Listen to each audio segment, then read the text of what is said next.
What if one stupid childhood prank followed you for the rest of your life? What if a girl you bullied never really left? Nikki never believed in ghosts. She was a law student, rational, smart, grounded, until one innocent picnic with friends turned into a living nightmare. She fell, and for 6 hours her body lay unconscious. But her mind, her soul, was somewhere else, a forgotten place, a cursed place, and someone was waiting for her. A little girl in a red scarf, watching from the shadows, smiling. Nikki thought it was just a dream, until her friends started dying, one by one. Now, a decades-old secret is resurfacing, and the only way to stop it is to face the truth her mother has buried her entire life. Because this ghost, she doesn't want revenge, she wants justice, and she won't stop until they're all together again, forever.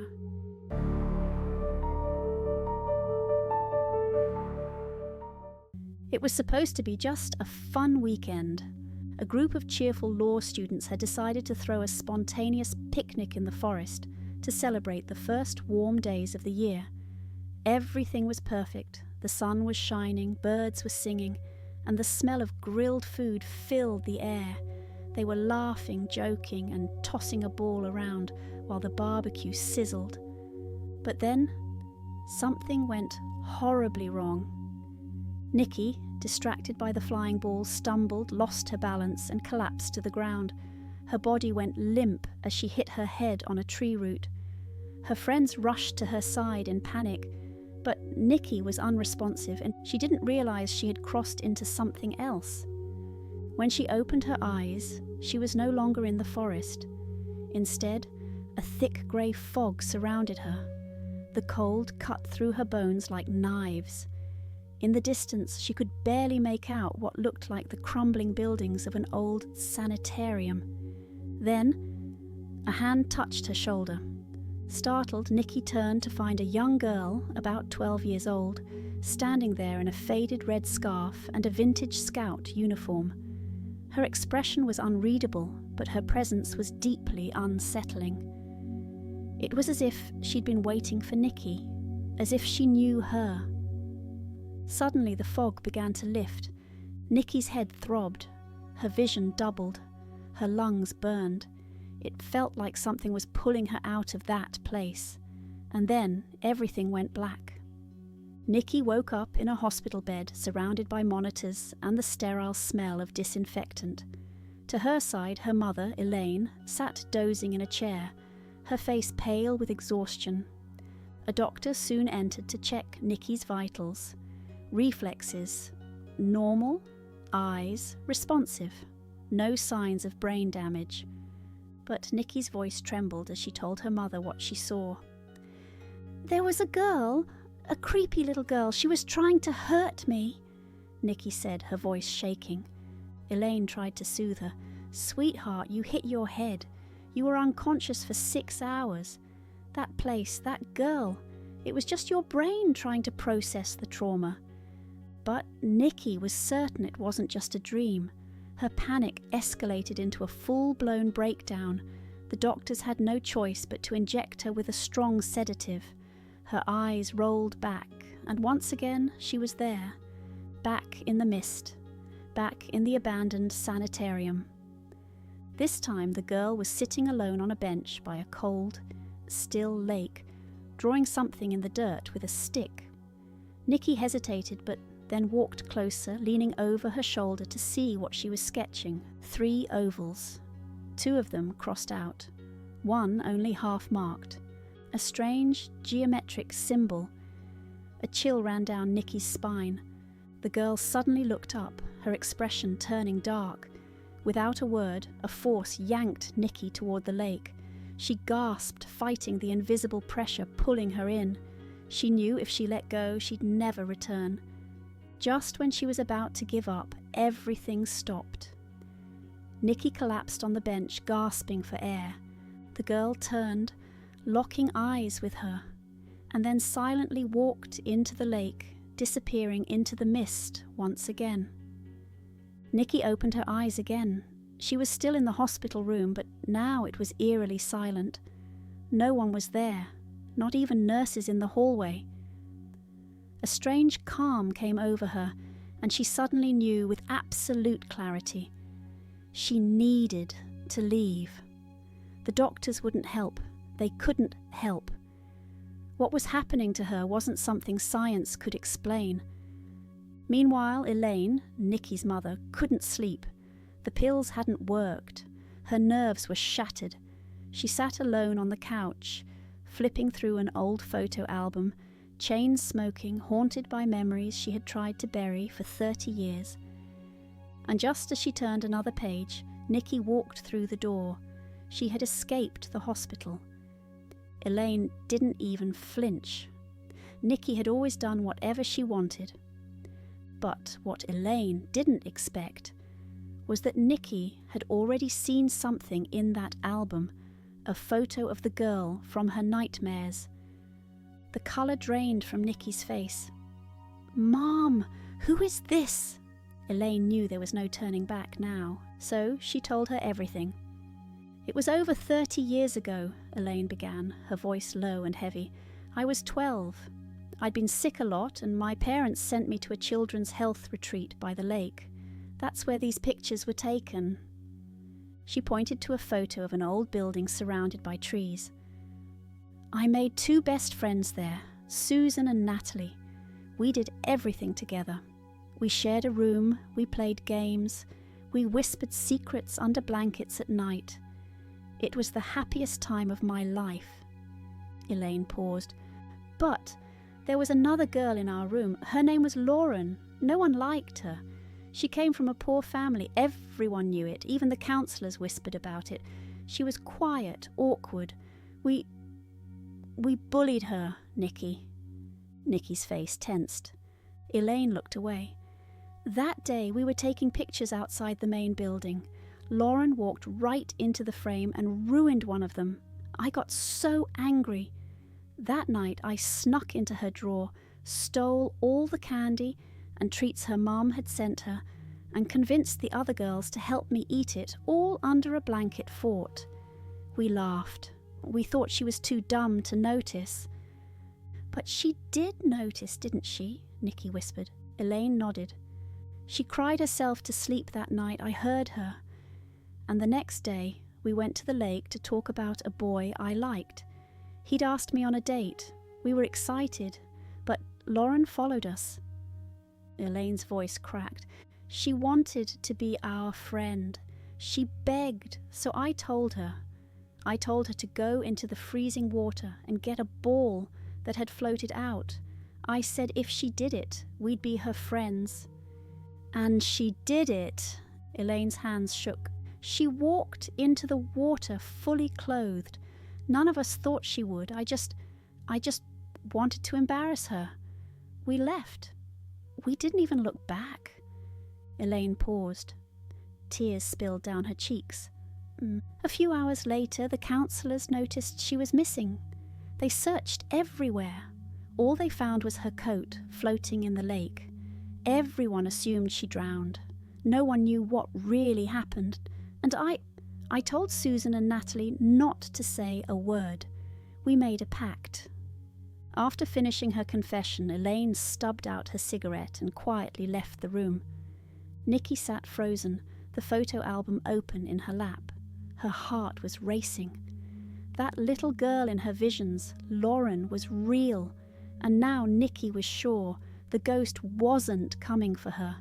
It was coming for her mother. Nikki knew what she had to do. She had to find Susan and Natalie, the other 2 girls who were part of the cruel prank. She started with Natalie. A quick online search revealed devastating news. Natalie had recently died. She'd been admitted to the hospital with a simple appendicitis, but something went wrong. As soon as she was put under anesthesia and the first incision was made, she slipped into a coma and never woke up. The doctors had no explanation. Chills ran down Nikki's spine. She had to see Susan before it was too late. Thankfully, her mother's photo album still had Susan's old address. Nikki went straight there. A kind older woman answered the door. It wasn't Susan, but her mother. Nikki introduced herself and explained that she was looking for Susan, a childhood friend of her mother's from summer camp. Tears welled up in the woman's eyes. She invited Nikki in and told her the truth. Susan had died a few months ago from a mysterious infection. It started as a minor scratch on her leg, but it worsened rapidly. Doctors couldn't stop the bleeding. She was gone in days. Nikki left the house in a daze. The pieces started falling into place. Her dreams, the ghost, the numbers, the sketch in the sand. 3 ovals, 2 crossed out, and 1 only halfway shaded. 2 girls were dead. Only her mother remained. Nikki rushed home. Her mother had to be warned. But when she burst through the apartment door, she felt it instantly. The air was damp and cold, just like in her visions. It was too late. Elaine was lying on the floor, barely conscious. Blood dripped from a tiny cut on her hand, something so small, yet clearly fatal. Nikki tried to wake her, but it was no use. Then she felt a presence. She looked up, and there she was. Lauren. The ghost stood in the doorway, half shrouded in mist, her face expressionless. She stared at Nikki, then at Elaine. She slowly raised her arm and tossed something, a ball. Lauren had returned it, the same ball Nikki had once seen in her visions. Her mother had asked for it back. Now she had it. The ghost turned and disappeared into the shadows, and Nikki realized the truth. Lauren had waited 30 years to return it, and to reclaim what had been stolen. Now, they were finally even.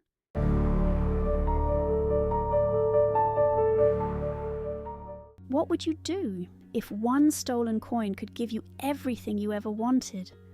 Wealth, respect, luxury, even the love of your dreams. That's exactly what happened to John. One moment he was a broke mechanic, living in a crumbling apartment with his sick mother. The next, he was living like a king.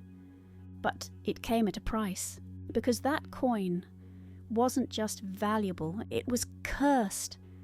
And the moment he put it in his pocket, death started following him. His body began to rot from the inside. His mother nearly died. And every night, shadowy executioners came for him in his dreams, until he realized he hadn't stolen a coin. He had stolen a fate, and now he had to return it before it took everything. This is the story of the man who bought his dream life with someone else's soul. John's life resembled a fairy tale. He bathed in luxury and indulged in every possible pleasure.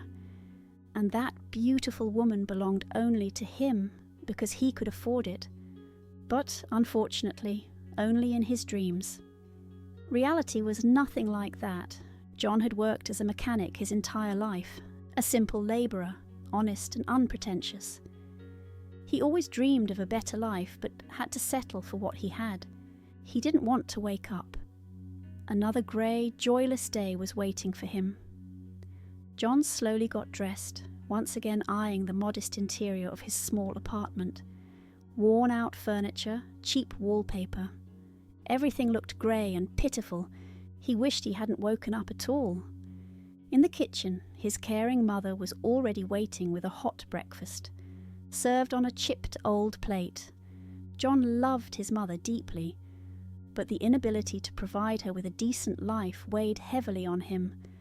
Their home was literally falling apart before their eyes. Cups cracked in his hands, and the same broken iron had been there since he was in grade school. John was angry at himself, at life. Why couldn't life be as simple and sweet as it was in dreams? John trudged along the street, his heart heavy. Thoughts of how unfair life was swirled in his head. His wallet was empty. not a single coin. He couldn't even spare change for a beggar. Then he suddenly realised there wasn't much difference between him and that beggar. At the bus stop, he noticed a theatre poster. The woman on it looked just like the beauty from his dreams. Why was he so unlucky? This dull, miserable life drove him to silent rage. He lowered his head and waited for the bus. A well-dressed woman approached the stop. She clearly didn't belong in such a chaotic crowd. No one noticed when a beggar picked up the wallet she dropped, and for some reason tossed it at John's feet. When he realised what it was, a thick, expensive wallet, greed overcame his conscience. John looked around quickly. The woman hadn't noticed, and no one else was watching. "She's rich," he told himself. "She won't even miss it." The beggar mumbled again, asking for coins. John just waved him off. He examined the wallet. Inside was money, and a strange coin, a talisman with mysterious symbols. The beggar kept muttering, but John ignored him. The man seemed not quite normal. John came home with gifts. He bought his mother a new iron and brought exotic treats. They had never tasted pineapple before. Mrs. Daniels looked at the fruit suspiciously. "Where did you get the money for all this?" she asked. John hesitated. He couldn't bring himself to tell her the truth, so he lied, said he found the wallet on the street. There were no documents inside, so there was no way to return it. That night, John dreamed again. The woman from the theatre danced seductively just for him. His dreams were finally coming true. But suddenly she seemed frightened. She vanished into the air, and behind John the executioners appeared again, dressed like medieval butchers. One raised an axe over John's hand. The pain was real. His hand burned. He woke up screaming, ran to his mother. She urged him to go to the hospital. Then, suddenly, the new iron sparked violently. John and his mother rushed to put out the fire. His shirt caught flame. Mrs. Daniels was upset. "This old iron never did that," she muttered. "Must have been defective." Later, John tried cutting the pineapple, but inside it was filled with squirming worms. He threw it away in disgust. His hand hurt worse. It was turning black, shrinking like it was rotting from the inside out. Despite the intense pain, John had to go to work. He hoped to get a few days off. He had been with the same repair crew for years. But when the boss saw his hand, he grimaced in disgust.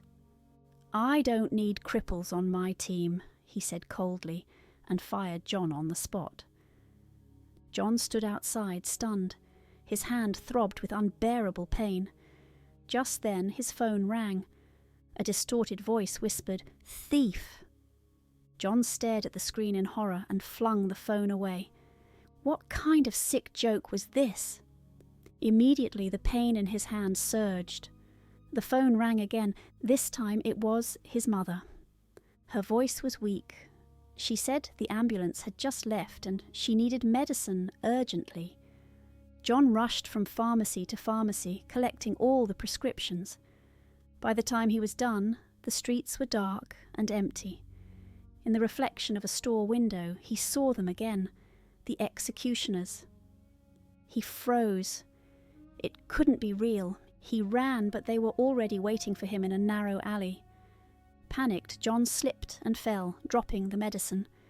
He covered his head with his hands, bracing for the worst, but when he looked up, they were gone. The street was silent.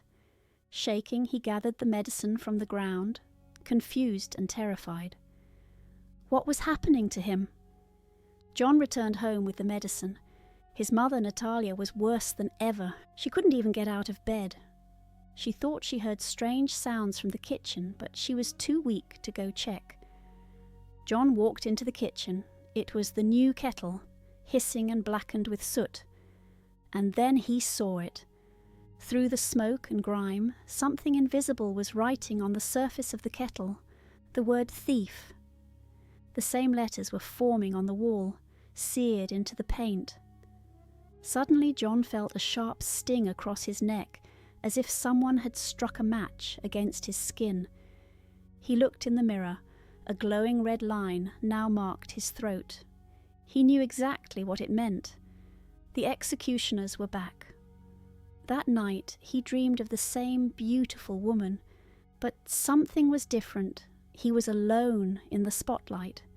No music, no warmth, just silence. He reached for a glass of champagne, but he couldn't lift it. His hand was gone. The woman's face began to distort, morphing into the smirking face of the beggar from the bus stop. Behind him, the executioners were already waiting. John looked down at his hands. One had gone completely numb, the other blackened and shriveled before his eyes. The pain was unbearable. He gritted his teeth, trying not to scream. His mother was in the next room. Natalia groaned weakly and asked him to call an ambulance. John lunged for the phone, but his hands wouldn't move. His fingers were paralyzed. He was trapped inside his own body. The ambulance finally arrived and rushed Natalia to the hospital. Her condition was critical. The doctor explained that the medicine she'd taken earlier had caused a severe allergic reaction. If they had waited even one more hour, she would have gone into anaphylactic shock. John was terrified, not just for her, but also for himself. His hands were getting worse. The pain was so intense it brought tears to his eyes. He finally agreed to show them to a doctor. The medic frowned deeply. Gangrene had set in. If they didn't amputate both hands soon, John would die. He couldn't believe what he was hearing. Panic took over and he ran from the hospital. He wandered the streets, lost in despair. Suddenly the executioner appeared again, right behind him. John froze, but nothing happened. When he opened his eyes, the executioner was gone. Standing in front of him was the beggar, once again holding out his hand. It was the same man. John didn't understand what was happening, but somehow he knew what to do. He was back at the bus stop, the place where it had all begun. And there she was. The woman who had lost her wallet was standing there, waiting for her bus. Without a word, John approached her and handed back the wallet. She was overwhelmed with gratitude, not because of the money, but because of a coin. A small, ancient token passed down through generations, a family heirloom, a charm. She handed John all the cash from the wallet in return. "It's yours now," she said. "You did the right thing." John looked up at the billboard nearby, the one with the woman from his dreams. But now, the face on it wasn't the same. It was hers, the owner of the wallet, and strangely, it brought him peace. The pain in his hands was gone. He opened and closed his fists. They were whole again. A few days later, John returned to the hospital, not as a patient, but to bring his mother home. She was smiling again, colour returning to her cheeks. He carried her bag, helped her into the cab, and held her hand all the way home. Natalie was finally safe. Back in their apartment, the place felt different. No more darkness, no more dread. John had cleaned, bought groceries, even picked up fresh flowers, her favourites. He got a new job at a local repair shop. It didn't pay much, but it was honest work. He even brought home a proper electric kettle, one that didn't catch fire. As they sat down at the small kitchen table, sharing tea and laughter, John caught a glimpse of himself in the hallway mirror. For a moment, just a moment, his reflection seemed different. Behind him, a shadow moved, too fast to see clearly, but when he blinked, it was gone. He stood still, holding his breath. Then he exhaled slowly and smiled. The mirror only showed himself now, tired, a little older but whole. His conscience was clean, his hands were healed, and in the kitchen his mother was waiting with warm tea and a loving smile. For the first time in years, John believed it. Everything was going to be okay. Maybe life wouldn't be perfect, but at least now it was real, and that was enough.